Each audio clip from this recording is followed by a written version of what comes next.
Hi, I'm Sarah, And I'm Tess. and this is the Basically Bookish podcast. We've just finished reading The Knight and the Moth, which is the first book in the Stonewater Kingdom duology by Rachel Gillig, and we're so ready to talk about it. We'll be starting spoiler free, so you can decide if this book belongs on your TBR, but don't worry, we'll give you a clear warning before we get into all the details later in the episode. Before we jump in, don't forget to like, subscribe, and leave us a comment or a review wherever you're tuning in. It really helps support the show, and we honestly love hearing from you guys. You can find us on all social media platforms at Basically Bookish Pod. So, Sarah, do you want to start us out with? Oh, actually, before we get into this book, I'm so sad because I don't have the physical copy. Oh, yeah. Could you show the physical copy of the book? It's so beautiful. It's gorgeous. Normally, I like to have mine displayed here. Shield of Sparrows will be here. We covered that one recently. If you guys haven't seen that episode, check it out. The cover is absolutely stunning. It is, and I didn't notice that she's in both the chainmail and the armor on one side, and then the gossamer gown on the other. Right. I've also heard that they hired an actual model to go in and do a photo shoot like that to get that Really? cover as well. Yeah, I feel like you can tell it's so like the ligaments and tendons in the neck, or you can see them. And so Yeah, it's just really beautiful. it's beautiful. Do you want to start us out with a spoiler-free synopsis? Sure. The Knight and the Moth is a gothic fantasy romance set in the cloaked and shadowy world of Traum, filled with mystery, prophecy, and dangerous devotion. We follow our heroine, Six, who is caught between duty and desire when her path collides with a knight whose presence changes everything. As secrets begin to unravel, the story jumps deep into faith, fate, power, and what happens when the truth is more dangerous than the lies. This book takes control and conspiracy to new levels.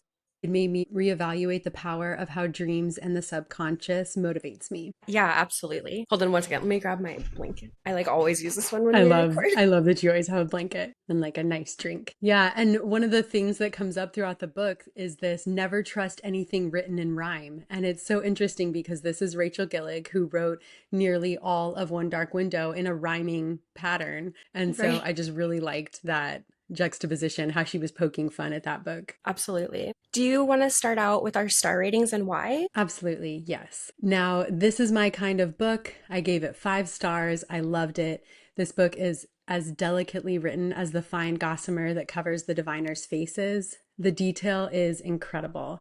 As you can see, it makes me wax poetic. The pictures that are painted in my brain feel familiar, like a dream. In fact, it made me daydream on several occasions. I was like checked out, not paying attention. The layers are like airy layers of a croissant. I was thinking at times this book reminded me of that almost disoriented feeling that you get from vivid dreams and how they can mesh with reality and how thin the veil can be when first waking up and getting a grip on the day. It's that remnant dream state. The premise is absolutely wild but compelling. For me, a book has to be rereadable for it to be 5 stars, and I would reread this book immediately. In fact, I wanted to start over right away. What about you? What's your rating? Oh, man, yeah, this one kind of put me in a little bit of a reading slump because I don't know if I can pick up what we were thinking of picking up.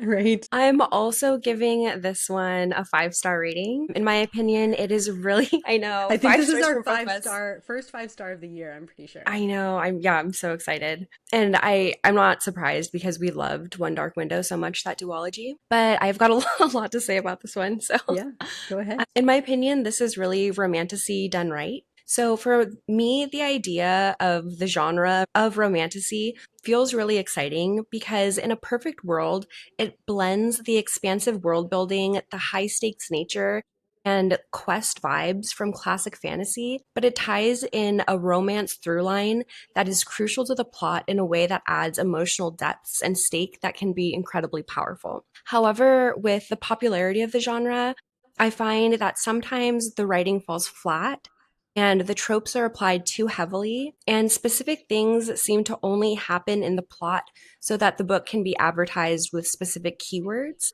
And it's just not always enjoyable for me personally. However, I feel like Rachel Gillig continues to deliver on everything I'm looking for when it comes to a romantasy novel. And some specific things that I loved about this book is I loved the sisterhood, like girlhood aspect that happens between Six and the Diviners. And I also really like that the girls have their own personalities and aren't completely naive, even though they've been pretty sequestered and cloistered from society at large. And Gillig manages to build out these individual characters and their care and devotion for each other really, really quickly, which I found really impressive. I really enjoyed the slow burn and tension.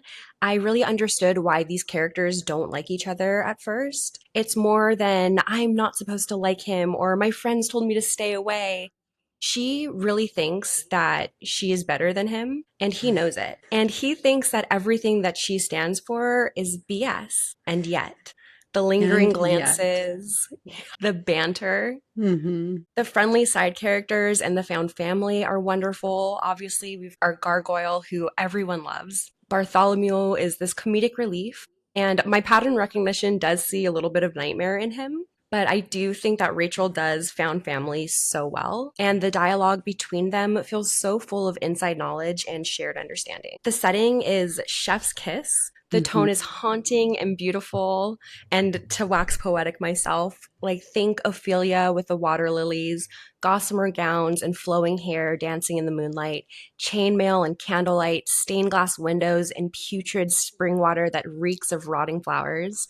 It's being barefoot in the garden under the Right. watchful eyes of a gargoyle kind of vibes, and I just want to live in it. Right. They're The barefoot twist, in the garden dancing around. just beautiful. The twists were also twisting for me. I did not see that ending coming at all. Even though Rachel Gillig sets the groundwork to where the twists make logical sense, she really just decides to go there every damn time and she does not hold her punches. The only negative that I had was sometimes there would be a little bit of modern language in the dialogue that sometimes Right. took me out of it. But again, this is a romantasy novel, so I'm letting it slide. Right. Yeah, she really sets you up so gently, props you up so carefully, and then Yeah, Jesus. Is there anything else we want to say before we hop into spoilers? thank you for that analysis. And I thought that distinction of romantasy is really important. I think that you're exactly right that it has this through line of romance that makes the story believable and it's able to be followed through to the end. And I think that this book definitely has that. Right. And Yeah, I then what love about it. your spice rating? Oh, so my spice rating. I think I would give this one, I'm going to say two I was gonna stars. say, yeah, I gave it one too, but I want to make clear that I did not skip a single bit of it. So let's just say that when it is well written, I am not Yes. skipping any of it. But if I Right. get a hint of secondhand embarrassment or naivety, then I'll just be running the opposite direction. But I think I'll keep like a running list of things that make me just not want to read Turn the that page. next page. Yeah. But not a single part of this was skipped. It was just beautiful. Yeah, yeah, when we get into that section, I have some ideas as to why it was so effective, but I don't want to spoil it right now. It's more about yearning. Like yearning is so back in this book and Rachel Gillig does yearning and tension and slow burn so deliciously well. Yes, she does. We are your biggest fans, Rachel. Yeah, please send us an arc. Okay, this is it. We are about to get into the plot summary portion of this episode. So if you don't want this one spoiled for you, this is your sign to click away. But before you go, let us know if you like the new way we've been formatting our episodes. Yeah, we're really enjoying having one episode where we give our personal review and also deep dive the plot, setting, characters, and all of that instead of breaking up the book coverage into multiple episodes. So let us know what you guys think. All right, this is your official spoiler warning. This is the one. We'll see you after you finish the book if you haven't yet. All right, so let's start off with our intro to Sybil Delling, or Six. She is one of six women known as diviners who live in a place called Ashling Cathedral. The girls have a 10-year service at the cathedral, and they're coming to the end of it. Sybil is the favorite. She's considered austere, devout, quote unquote, cold, beautiful, and disapproving, like the cathedral itself. And she was actually given the hammer and the chisel from the abbess to use. And real quick, in the opening scene, she describes these five figures to be dressed as statues out in the field. And when she said that one of them waved, at her, it was like my dream state snapped. And this is again why we love you, Rachel Gillig. It was just beautiful writing. You could tell the world that you were about to step into was just a little portion of it was given to you in that first scene. The abbess runs the church, and we find out later the diviners are actually foundlings and they don't have much memory of their lives before they became diviners. However, they now have a sort of elevated status in society because of their work at the cathedral. They're seen as spiritual religious figureheads because they can divine the symbols of the omens. And so in this world, there are 6 omens, each of whom are associated with a stone object. There's the artful brigand, and he has the coin. The harried scribe has an inkwell. The faithful forester has a chime. The ardent oarsman has, you guessed it, an oar. And the 6th, somewhat less understood omen is the moth, but we aren't sure about the moth's object quite yet. The cathedral grounds are also tended to / kind of guarded by these moving gargoyles. Most of them don't speak, except for one bat-like gargoyle that is really friendly with 6 and calls everyone and everything Bartholomew. Bartholomew! And wait, did we get all 6 there? We've got the artful brigand, the harried scribe, the faithful forester, the ardent oarsman, and there's the heartsore weaver who has the Oh, right. moonstone. That's right. The hearts, yeah, totally based on that one. I was just counting as I was looking there. Okay. And yes, Bat Gargoyle, an obvious favorite. He's sort of like having a senile old grandpa around. He means well, but he doesn't know what's going on. But he's not going to let anyone harm his favorite, which is 6. He's the Yeah. perfect amount of lunatic. At one point, he's leaving the area and he's yelling, welfare, welfare, instead of farewell. And Bat Gargoyle quickly becomes a favorite friend, although he is made of stone, but we all know that steel is nothing against stone. Yeah, there's kind of a running joke that he's like constantly like mispronouncing phrases and things like that. He's the best. Welfare! Welfare! So one day the new king arrives and he's young. I think at one point I read that he was like 17. Is that what we were thinking? Yeah. 6 describes him when he's arriving into the area that he's addressing them at a volume that only the truly intoxicated can achieve. And so that's sort of the vibe that you get from this young king. And he's come with all of his knights to have his future divined, to see what the omens prophesize for him. 6, and what she describes as the most ignoble knight she's ever met, have a moment on the wall. And again, the imagery is gorgeous. And we come to find out that the knight's name is Rory. Yeah, I love that image of all of the diviners on the wall with the knight, with the army of knights just coming through up to the cathedral. Gorgeous, gorgeous. But next we see a divination. It's brutal, it's violent. 6 is actually drowned in this spring called Ashling Spring in order to quote unquote dream. And she's very sick afterwards, though she's expected to hide that fact. The whole thing is feeling suddenly very much less glamorous. Right. She has this quote where she says, for some perverse reason, I liked it. Knowing that I could hold so much pain without anyone being the wiser, it made me feel strong. I felt like this is a girl, and I just feel like Rachel really cuts to the core of that. Yeah, Sybil is definitely has a lot of, I think, martyrdom that she puts on herself. Right. Yeah. And so Rory and 6, and her real name is Sybil, but we kind of like learn that as the story goes on. They run into each other afterward, and she pukes on his shoes, and he challenges her, saying that she hasn't experienced life. You sort of feel like Rory pities 6 in some ways. And they share in some in-world marijuana, which is called idleweed. Right. Yeah, the feeling I got that was that he was really looking down on her and just, he just felt like everything that she, like he's not impressed by the gods. At one point during the king's divination, he even like gets up and like walks out of the cathedral during it. So yeah, he's very disrespectful. Ignoble. They're both like looking down their noses at each other, but they're still looking. Yeah, right. Yeah, this part reminded me so much of Little Women, like the fairy girls like dressed around like this surly knight and like the idle weed, and just I was sort of picturing the Hound from Game of Thrones because he's like perpetually wearing his armor, and I couldn't think of any other knight that wears like black eyeliner and doesn't look silly. And so that's who I was like picturing, even though like obviously less ugly. And so sure, just sort of yeah, okay, I'll take it. Yeah. So, yes, Six gets the idea after she's kind of been pushed and prompted by Rory. She gets the idea to have all of the girls sneak out to visit the village down the road. And she pretty much demands that Rory escort them. She blackmails him because she actually caught Rory stealing some spring water and then later the king drinking stolen spring water. So she blackmails Rory into taking her and the other diviners into town. Side note, love that Rory has like a little pickpocket problem. He's like a little Right. magpie. What did you think of the king drinking spring water? I did not know what to think at the moment. It was just like, okay, there's definitely something going on here. Yeah, it was really interesting. Like during this part when Six is like sneaking out, there's this one section where she says that one of my favorite lines in writing is when a finger or hand grasps for purchase. And so she's grasping for purchase and then immediately followed by mother, which is just hilarious because she like falls down onto something and is totally lost. And it was just, she's a great character. Six is hilarious Yeah, I really like her. in how she uses little things that she knows to blackmail people. Yeah. Rory and his knights escort them to town. Six almost has this rendezvous with a knight named Hamelin, but Hamelin is a little too quick to be like with a diviner. They're away from the group and he's just like, I've never looked into you. I've never, and he's just kind of falling all over himself. And What's Six your is name? like, How will I prove it to people back home?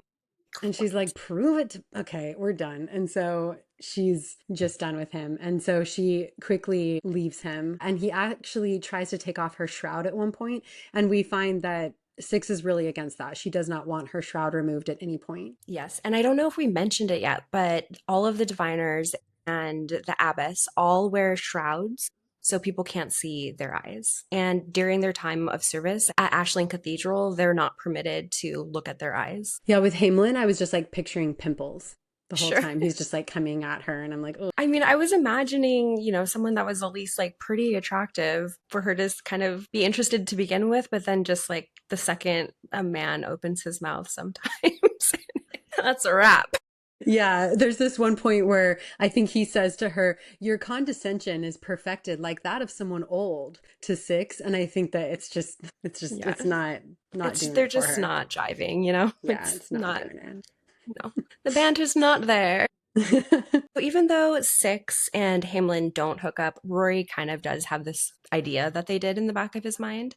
But later at the market, we get this who did this to you moment when a merchant tries to remove Six's shroud. And Rory quickly comes to the rescue. There's a moment of, I think, what did they say? It's like wrists or neck. Yeah, I think that's what he says. Yeah, wrists or neck. And that's this little crew, what they often say to people, like, what should we cut or should we do both? But later during this time out in the village, Rory gets challenged to take up the mantle, which is essentially when someone challenges you at your own craft.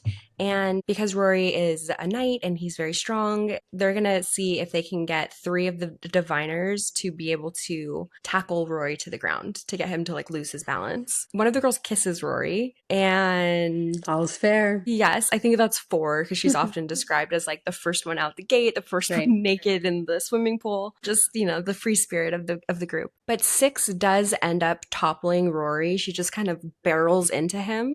And we have this moment where she's on top of him, and Rory's like, couldn't you just have kissed me? Six says, and deny myself any pleasure. And I love these two together. I I love them love them together. together. Yeah. But Rory's punishment is to have his omens read and slash his fortune told. Yes. And so they devise this plan where Six asks Bat Gargoyle to hold her down in the spring to drown her so that she can divine. And obviously, things do not go as they normally do. Her shroud becomes a moth, and she sees the diviners twisted and mutilated. It's a total nightmare. Some things become corrupt about the divination. Usually, she sees a sign of each one of the five omens, but this time she sees one of the sixth, the most elusive omen, the moth. And we're all wondering, what does it mean? Right. Side note, do you think the shrouds are a bit heavy-handed for the symbolism of having a character who's not aware of their wider surroundings and being like shown the truth? I love it visually, But what do you think? I don't know, I symbolically, kind of maybe. like saw it the other way around, where like the shrouds prevented them from seeing so much. And so I kind of like saw it as like almost like the shackles that they wear to like, or the crown that a king wears just to like show their status. But it's really interesting that you think of it like that. Right around this time, she has a conversation with Bat Gargoyle where she tells him that he would never leave this place, but that she was leaving, that when her time was over, she would leave, but he was never leaving this place. And he just like very simply says to her, "Are you?" And I started to get so worried. I started to question everything and the shrouds being a huge part of it because she was so loyal to the shroud. Right. What did you think? Yeah, there was a couple times where he had mentioned something like, the abbess said you'd be the one to stay and talk with me, or something like that. And I was a little bit, like, my ears were a little bit perked up to that, but I was just kind of going along for the ride.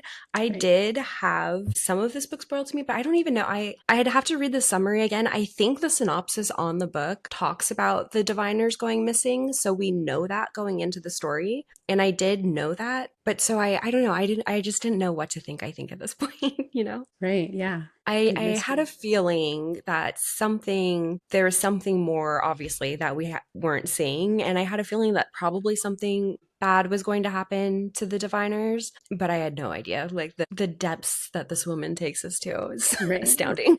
Right. But at this time, after six divines for Rory, the king and his knights leave Ashling because he's just started his reign. So they're going from hamlet to hamlet, kind of introducing himself. And then around this time, one by one, the diviners start going missing each night until Six is all alone. And Six, before everybody's gone, she goes to the abbess, who weirdly throws her fears in her face.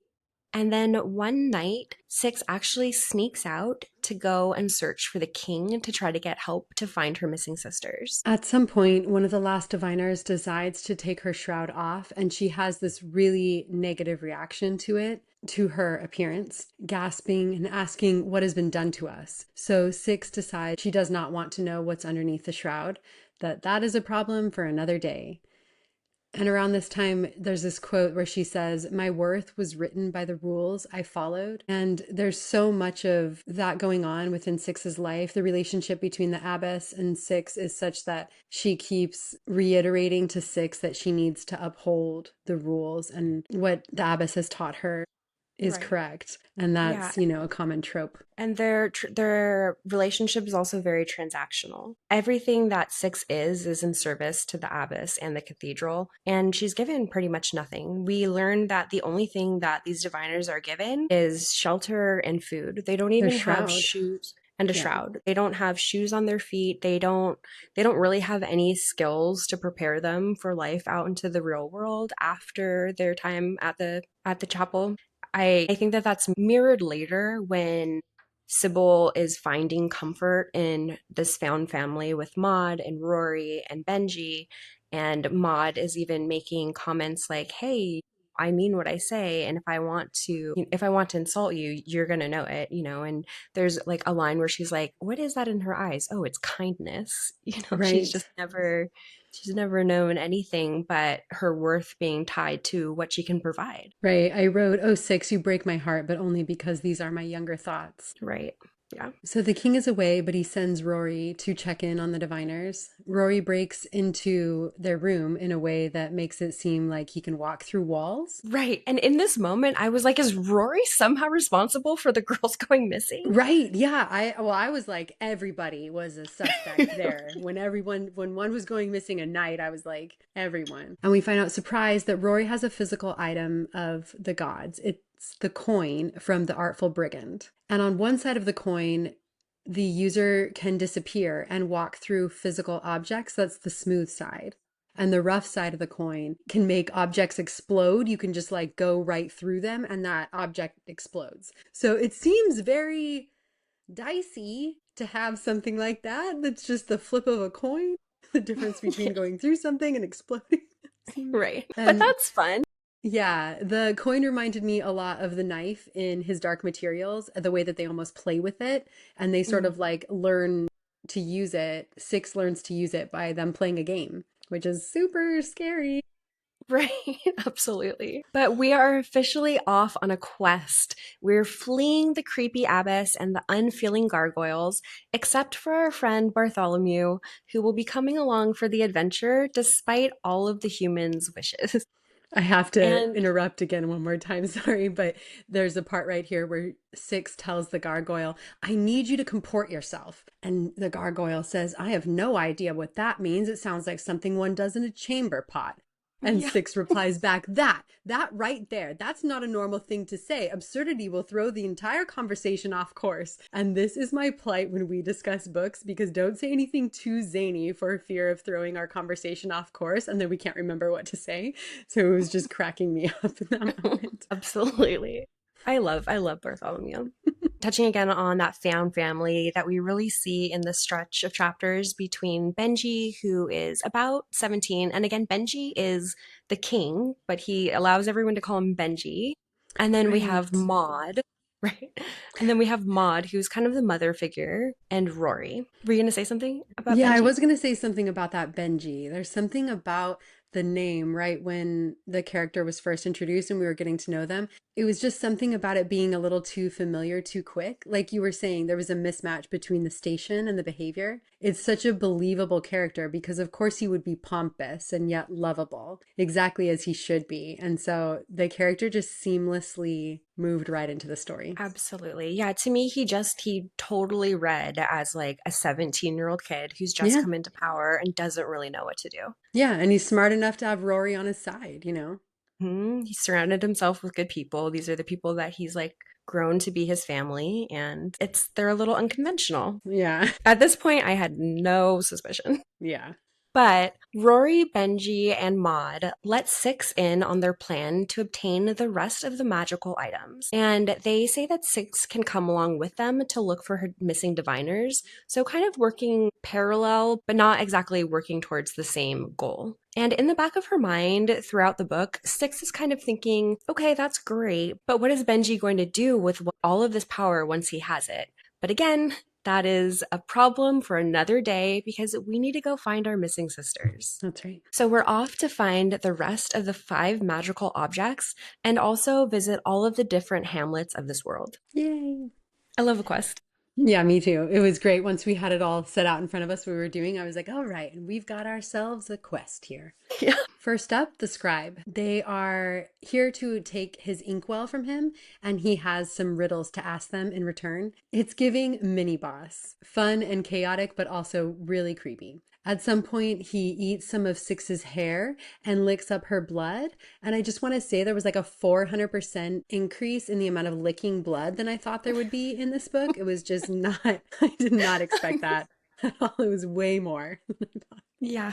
And he says that he can smell the spring water on her, like in her blood. When she asks about her diviners, he says, your diviners, they belong to Ashling, to the omens, and it's unsettling. And also we find out in that moment that the scribe has stone eyes, which I have such a hard time imagining. They're Me just like too. flat. Yeah. Yeah. Yeah. I think it was around this time that I was like, okay, I think the diviners probably end up being sacrificial in some way. Right. And this whole time they're sort of Six is having this internal dialogue where she's like, I wonder what I do look like. I wonder what is under this shroud. And so you're having that in the back of your head as well. Right. I've seen a couple people complaining that they just don't understand and they hate when characters don't ask obvious questions. But I kind of relate to this. When there's something that's kind of worrying you and bothering you and kind of nagging at the back of your mind, but vocalizing can potentially make it real, Yeah. you know? You avoid it. Right. So I didn't, it didn't bother me. Yeah. But Six, through this process, is realizing that these stone objects aren't actually just symbolic, but they're real physical objects with magical powers to them. So that's pretty fun. And for a moment, she wonders if Rory could be one of the omens because her grasp on her own reality is sort of slipping because she's realizing that she really doesn't know much about anything. Right. So after defeating the scribe, Benji opens up about an alternative history where there are no omens. There were 5 people vying for power and a 6th who came in offering immortality for the 5. and for them to rule over their individual hamlets via the stone objects. His grandfather tried to take up the mantle, there it is again, but failed and then was stoned to death for heresy against the gods. This is well known within their lore. So clearly the system is corrupt, and the abbess forces the diviners to drown to get visions from the omens. And it's a big business because the wealthiest people in the land come and pay the abbess for her services. And then the abbess gives the money to these omens. So the people are being extorted for their religious beliefs, and the abbess is really the sixth omen, the moth. Tell me you have religious trauma without telling me you have religious trauma. Really, I mean, there's no way that you could dig from this sort of a well without having known it really well, you know? Right.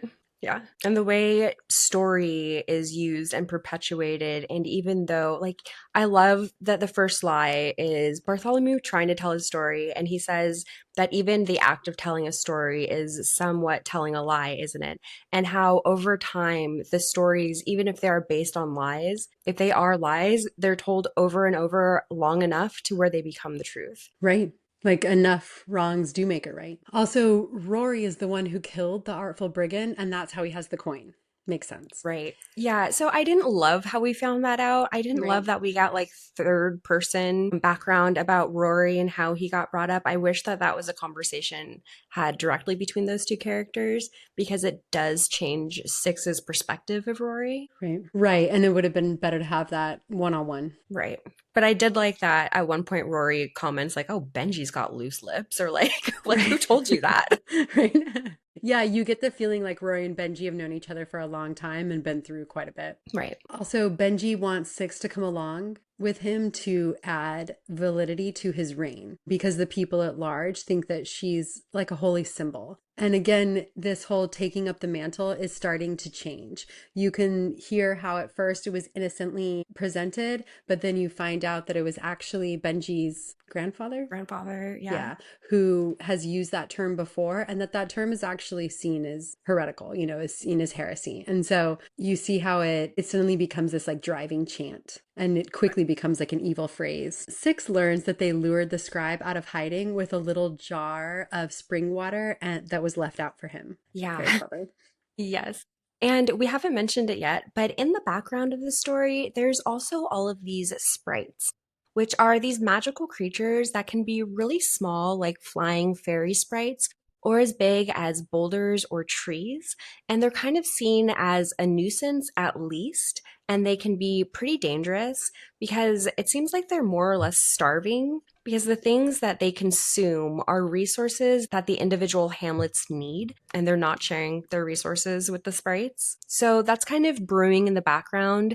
And there are a couple of sprite attacks along the way, one of which has Six saving Benji's life. And some point around this time, we get this incredibly intimate and heated scene where Rory fits Six for armor using wax. And again, it's just everything. It's Like you everything. said, I like them together so much. More than once, she says there's this sacrality between them in the moments before the fight or some of their little arguments. I looked it up and it refers to the quality, state, or property of being sacred, holy, or set apart, frequently used in the context of religious rites, symbols, or spaces. It represents the sacredness or sanctitude of an object or ritual. And I think when you are truly in love with someone, that's exactly the feeling.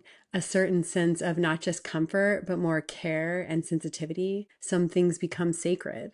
And I thought it Absolutely. was just, I loved that term so much. But yeah, religious trauma. Yeah, for sure. So, in the Fervent Peaks, the group challenges the oarsmen, but instead of fighting Rory or Maud, he wants to challenge Six in exchange for information about her missing diviners. So, Six gets 3 days of training before she has to face him. But first, we get a literal steamy scene in a hot spring, which is chef's kiss. And again, the yearning, the tension, the glances, the almost touching. I can't. Yeah, the night is just dreamy for some reason. It's so good. It's so good. But what did you think about this 3 days? I mean, I know that she's been kind of working as like a stonemason for the last 10 years with her little hammer and chisel, just like free Right. labor maintenance. Yeah.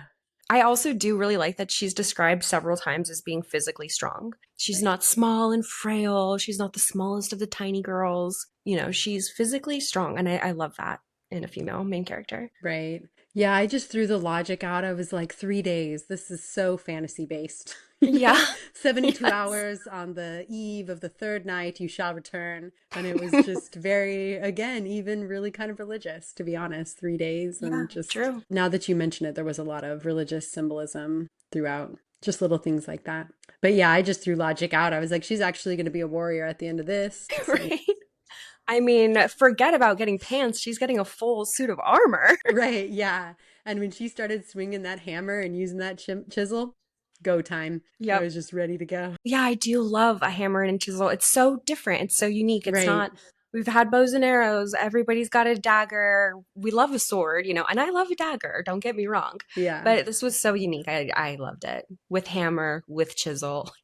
Chills. Yeah. Six defeats the oarsmen, but they're on this huge platform over water, and she falls into the water and drowns because, of course, a girl meant to drown was never taught to swim, which is actually really sad and poetic, but thankfully she doesn't actually die. She wakes up in Maud's house in the chiming wood, but she's pretty devastated because the oarsmen told her that all the diviners are dead. Apparently, instead of being able to go on and lead normal lives like they've been taught after their time at Ashling, they're sacrificed and given to the omens. The oarsman said that every 10 years, a diviner would come to him perfectly still, and then they would drink their blood to get the spring water. The way he says it is so just like off the cuff that like it's obviously not a lie. Yeah, and It's he's just like his just so Tuesday.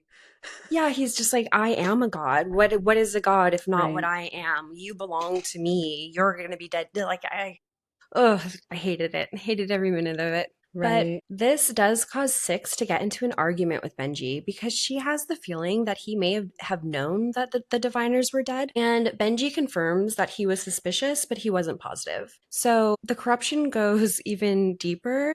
But just wait because the twists get so twisty in this one. And real quick, I just want to say that it's particularly nice that when being chased by all the monsters, which is a pretty typical trope in all of these romantasies, that the damsel is chased, that there's something physically within her body that they're trying to get a hold of. There was just something very believable about them trying to get the Ashland water from her, and something so visceral about her smelling like it and them like seeing her in her like hiding out in the background, but they're like, I can smell her. And it was just a very cool way to move the story forward. Absolutely. In each of the hamlets, Benji needs to perform some sort of religious spectacle honoring each of the omens, one of which he needs to get naked and swim around in cold water for, and he's starting to grumble about how he has to perform and prostrate himself before the masses, and how he feels a king deserves more respect. And we're starting to keep an eye on Benji. In some ways, he and Six can relate to this aspect of needing to perform for the masses and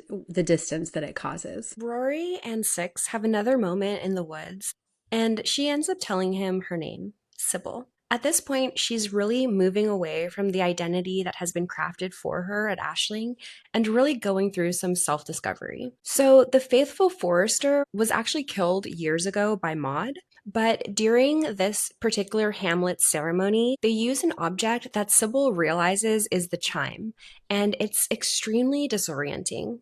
Maud and Rory also often tend to wear charcoal around their eyes, and it's here when we find out why. In the forest, there are sprites that are called bilka that look like birch trees, and they eat people's eyes. Yikes. So the people of the forest paint their faces to look like skulls, like they have no eyes or flesh. It's creepy, it's cool, it's very Rachel Gillig. It's very Rachel Gillig. Yeah, and that chime keeps causing like this disorienting thing. And so it's the one that we know the least about because every time that it chimes, everybody has no idea what's going on. Right. But during this ceremony, the Bilka attack, and although Sybil and the gargoyle manage to get the chime, Maud is really badly injured. Maud thinks Sybil should become a knight, and Sybil knows Maud is sort of extending a hand, letting her know she can be part of their found family if she wants. Benji knights her with a lot of stipulations from Rory, who steps in, which Benji is not clearly thrilled about. Again, he is the king, but all right. And Rory's definitely trying to protect Six when she's taking her vows to Benji, and it does cause a little bit of friction. Right. There's kind And of this talk about what she's going to do in service for him afterwards, if she'll continue to divine for him. And Rory's like, she doesn't have to make that decision now. She doesn't have to divine if she doesn't want to. And Benji's a little bit like, I'm the king. I need a divine. Like, come on, you know. yeah, and Rory's like, what are your intentions for my Six? You know, Right. like, why are you parading her around? What is going on exactly? Right. Later this night, Sybil ends up removing her shroud in Rory's room, and the two have another very tender, very intimate moment, and we get our first spicy scene. And so, this is what I wanted to talk about a little bit. I think that it hits so hard because, to be honest, this scene furthers the narrative of these two characters releasing their preconceived notions about each other and themselves in order to fully see one another. And it's beautiful. It's not spice for the sake of spice, but it really does help to further both of these character arcs. And it's also very hot. Yeah. You see this side of Rory that's so gentle and patient, and you see this side of Six that is brave, Vulnerable. but yeah, vulnerable, and therefore I felt it to be very brave. Yeah. Yeah, it was so well done. And it Yeah. was needed. I feel like it was Right. needed for them to kind of move forward in the story. Yeah, yeah, I agree with that. That's a really good observation. But Sybil in this time sees what she was beginning to suspect. She has stone eyes, but Rory thinks that she's the most beautiful thing that he's ever seen, so I think it's going to be okay. Yeah, it's so cute. Next, we head off to defeat the Heartsore Weaver, and this Hamlet is genuinely really friendly, kind, and altruistic. I was like, wait, we have to kill someone here? Right? Going This one on? seems okay. Wait, that one's really nice. Yeah. At some point, while Sybil is sleeping in her room with the gargoyle, who likes to sleep and likes a blanket thrown over his head, by the way, she's woken up by the sound of hoofbeats, only to see what she thinks is the omen, but she can't be sure. The gargoyle ends up leading the group into an underground cave system where the Weaver lives. And the group gets separated, with Sybil following the sound of the Weaver's hoof beats while Rory searches the water for his lost coin because he dropped it. Yeah, and of course it's like it's underwater in like a pile of other coins. So he's like Right. diving down to find this He's like, no, one I'll find it. It'll be fine. needle in a haystack. I got this. Underwater. Yeah, it's fine. Yeah, no problem. Sybil finds the Weaver, who is a stone, like goat thing, but they're stone, like the gargoyles, but a different stone. I kind of was imagining. I was imagining like a darker stone for the gargoyles, I think and it's like all the same like she was like a limestone as crumbly the limestone. Okay, yeah, I think they're all limestone. maybe they're I all could limestone. let us know in the comments. Yeah. And then she sees one's dead body sitting up there on what looks like an altar. Did you think that we were actually going to see one of the dead diviners? I did not. No, I actually thought for a moment she'd be alive. Oh, why would she? I don't think the abbess sends them there alive. No. Yeah. The Weaver confirms to Sybil that the omens were all once humans and that they were granted immortality by drinking the spring water, but only so much. And to survive, they must continue to drink or they slowly become completely stone. Also, the stone objects were created by a stone mason named Ashling, who then goes on to become the abbess. Dun, dun, Dun dun dun. dun! And the abbess decided to control the omens by only giving them the water through the blood of the diviners every 10 years. And the Weaver has had enough. She actually asks Sybil to kill her. So Sybil does. But before it's over, the Weaver also tells Sybil that she gave her loomstone back to Ashling and that the first diviner became the first gargoyle. What was his name again? Right. Bartholomew. I gasped. Too. And I was desperate in those moments.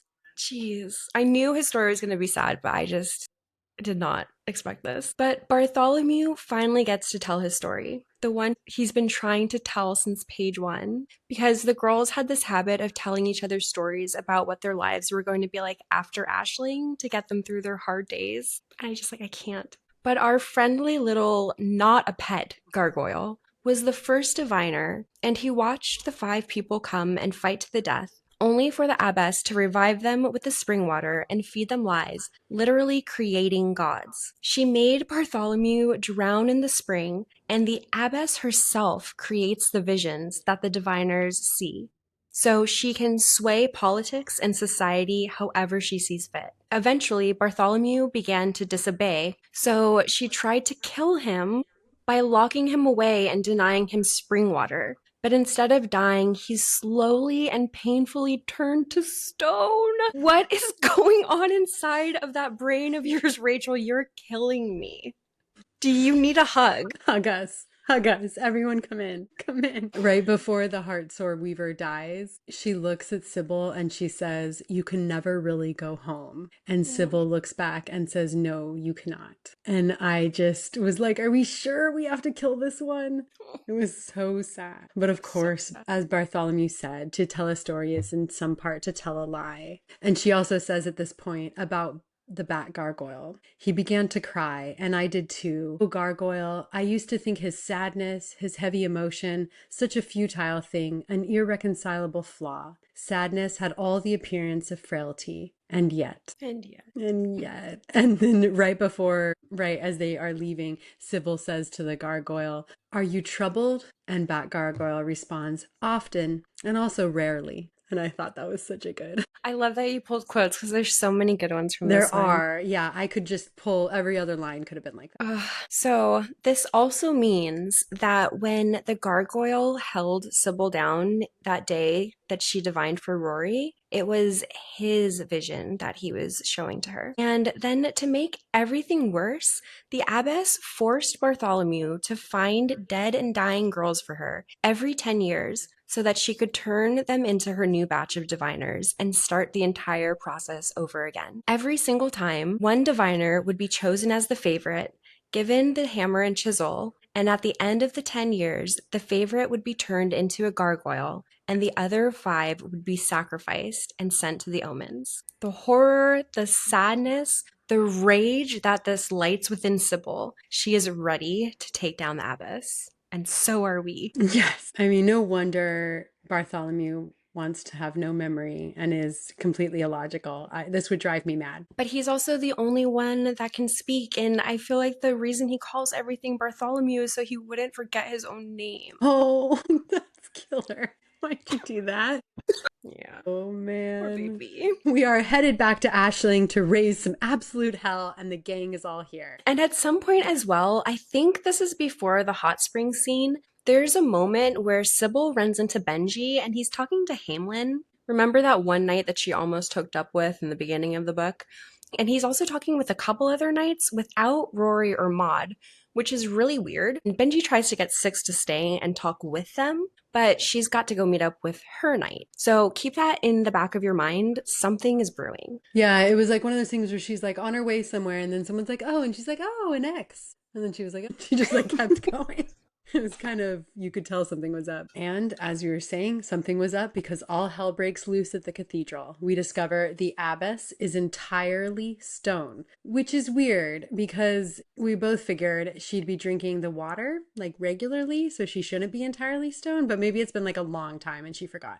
But okay, she's got a creepy all marble Gotta drink your water. Yeah, what's going on? So she's got this creepy all marble villain that she's up against. But anyway, the abbess attacks Sybil in the cathedral, but in this beautifully poetic turn of events, Sybil drowns the abbess in the spring and then uses the hammer and chisel to destroy the stone form of the abbess, just in case. While this is happening, unfortunately, the gang is destroying the rest of the gargoyles because they won't stop attacking them. And they have blind allegiance to Ashling, which is honestly like so tragic, but probably instilled in them. And so the gang is like destroying the cathedral to make sure that the spring is caved in, and they're also destroying the gargoyles. As the rest of the knights are beginning to approach the cathedral, but before they can really see what's going on, Benji betrays us all by stabbing Rory. He steals the coin, explodes Bartholomew. Excuse me? I closed the book. Yeah, that's wrong. How dare you? Type. We're the last 9%. What do you Yeah, mean? right. And then he demands that Sybil become his queen. Pick my jaw up off of the floor. I What mean, do you mean? yeah, you could kind of tell he had like this childish crush on her, but like No one paid attention to it. nobody paid attention to it. But luckily, our little gargoyle is disoriented and missing a wing. But he is alive, for lack of a better word. You know, moving, You call a animated. stone centuries old gargoyle. But Rory is seriously, grievously hurt, and Maud cannot believe her eyes. Yeah, she kind of loses it for a second. I think we all did. It turns out Benji has been giving money to the families of the most like noble knights in the hamlets, i.e. Hamelin and his family. And he feels it's time he step out from under Maud and Rory's wing, because he's got his big boy pants on today. He tells them that if he ever sees them again, he will kill them. And it's just pain and pain and pain again. Ouch. And Sybil ends up telling Rory to go, knowing that he will do anything that she asks. And so they do, with the bat-like gargoyle crying that they can't leave Bartholomew behind because he is her squire. And I can't deal with this level of torture. It's like screaming Bartholomew. Emotional damage. Yeah. Benji tells Sybil she is free now, with all the knowledge in the world at her fingertips, and that she can be the next god. How did we get here? And what will happen next? Yeah. I was almost ready to just be like, oh, this was such a great book. And then I was stabbed. Oh, it was wonderful. We cannot wait for the next book. Nobody does it like Rachel Gillig, I swear. I know. I did not see it coming. Ugh. Let us know what you thought in the comments below. Let us know if you read this one. It's what a ride. What a ride. Okay, I think that covers everything we wanted to go over for The Knight and the Moth. But if there's something that you think we missed, definitely let us know in the comments. At some point closer to September, we will scour Reddit and look for some juicy theories to relate back to you before The Knave and the Moon is released on September 1st. And what do you guys think we should read next? Please let us know. Have you read The Knight and the Moth? What did you think? And what other books would you recommend to someone who loved this story? We're always looking to add to our TBR. If you enjoyed this episode, we'd love to have you join our little digital book club. So make sure you're subscribed on YouTube and following us on all social media platforms at Basically Bookish Pod. Thank you for spending part of your day with us, especially if you made it all the way to the end. And if you did make it this far, leave us a sword or a boulder or a butterfly emoji in the comments, just so we know you're one of us. Until next time, happy Happy reading. reading.